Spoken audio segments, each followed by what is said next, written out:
you think Joe Biden was involved in some cover-up? Do you think Jake Tapper's telling the truth when he says that I was the acting chief of staff of the president?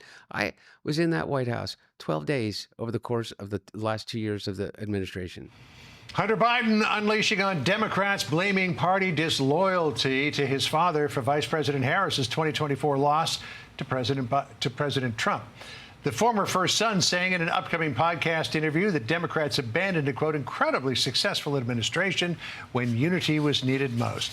Let's bring in Matt Gorman, Executive Vice President at Targeted Victory and former Tim Scott campaign advisor, and Jonathan Knott, former Joe Manchin Communications Director.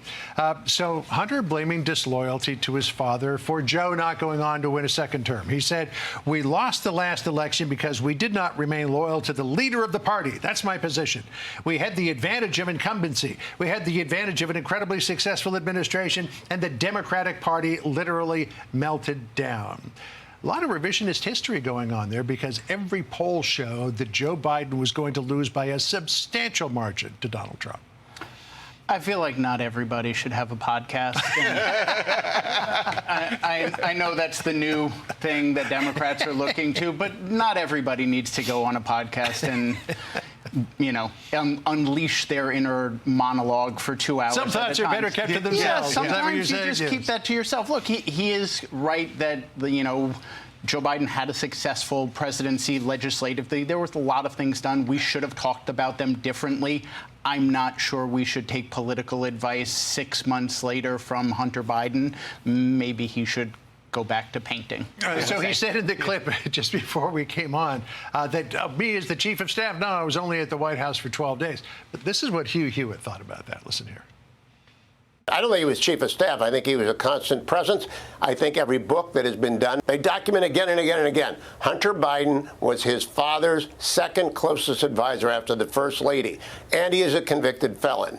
And when they go to talk to him, he's going to have to answer questions. He's not going to be able to plead the fifth again. I mean, you don't need to be in the White House. You got one of these. You can talk to Dad, right? Or he certainly is in Wilmington, right? All the time. Yeah, nobody cares what Hunter Biden has to say. And I think that's probably hard for him to understand. Nobody elected him to anything. Nobody hired him for political analysis. The guy should just be thankful he's not in jail because his father pardoned him, candidly. But I'll be honest, I don't mind seeing him on these podcasts because every day he's on a podcast is a great day for us. So you know what? Go on. So all the podcasts you want, please. I will make sure I'll help book you. But yeah, no, Hunter Biden reappearing, as all the Bidens reappearing, the Democrats are trying to move past this and turn the page, but every day they're out there is a great day for us. I mean, we've been talking ad nauseum just about the Democrats just can't seem to find their way, and that's reflected in a new Quinnipiac poll. Let's put it up on the screen. Do you approve or disapprove of Democrats in Congress? 19% approve. Even only 39% of Democrats approve. How are you going to dig yourself out of this hole? I think part of that is people are upset that Democrats aren't fighting back enough against Trump, and it's a lack of understanding that when we're not in the majority, there's not much we can do. And when you're outside of Washington, you don't understand how the levers of power work. You're mad that we're not shutting down the government. You're mad that we're not, trying to impeach Donald Trump. We're not doing all of these things that activists on Twitter are demanding we do that we literally have no power to do. Like, there's nothing you can do in the House when you're in the minority. There are a few, minor things you can do. Hakeem Jeffries held the floor for 8 hours and delayed the vote, and he, to what end? Right, but again, the vote was going to happen. We couldn't end it. So I think that's where a lot of the frustration you see of Democrats is they are wanting us to do more to fight back, and there's just not a lot we can do. Well, if there's one person who's fighting back, it's Mamdani. Whoa. So here's what the NRCC spokeswoman Maureen O'Toole said about Mamdani.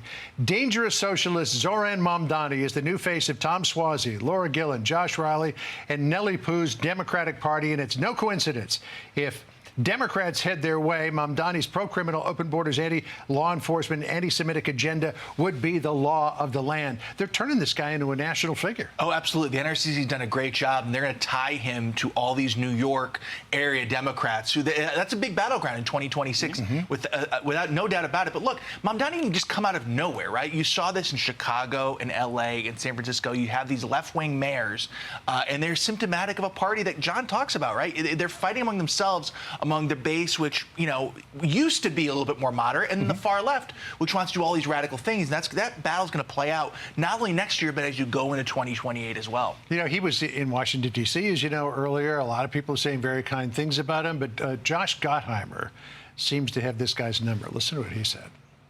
You'll hear no ambiguity out of my mouth. We do not need a job-killing socialist. We don't need a job-killing socialist who wants to raise taxes and supports anti-Semitic rhetoric, right? In a city with the highest taxes in the country and the largest Jewish population.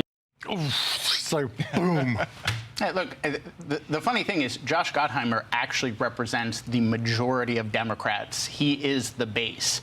The small portion of the Democratic Party that likes Mamdani is 15 to 20%. They're just the loudest, and they yell the most, and they get on Twitter. So what do you think Hakeem Jeffries is going to say after he meets with them? Is he going to endorse him? I don't know. Hakeem Jeffries and Chuck Schumer are going to be in a very tough position because he's going to be the mayor of the city they live in. Chuck Schumer is Jewish. That's a tough position for him. So you're resigned to that fact that he's going to be the mayor? No, I don't think he's... You just said he's going to be the mayor. He's good. He is the front runner to be the mayor of the city they live in. I am not supporting him as a New Yorker, as a Jewish New Yorker. I would not be supporting him. But, they're in a tough spot. I'm telling you, they're going to run this guy in a national, not maybe a national campaign, congressional campaign. Sure. But look, if it wasn't him, it was going to be Nancy Pelosi or somebody else. So he gets to be the poster child. All right. And you're loving that. Lucky me. He wishes he was back at the NRCCC really so he could make these ads. Thanks, guys. Good to see you. It's the weekend. 5 o'clock will be here soon. Yep. Start drinking. I need a drink. Sandra? Hey everyone, I'm Emily Campagno. Catch me and my co-hosts Harris Faulkner and Kaylee McEnany on Outnumbered every weekday at 12 p.m. Eastern, or set your DVR. Also, don't forget to subscribe to the Fox News YouTube page for daily highlights.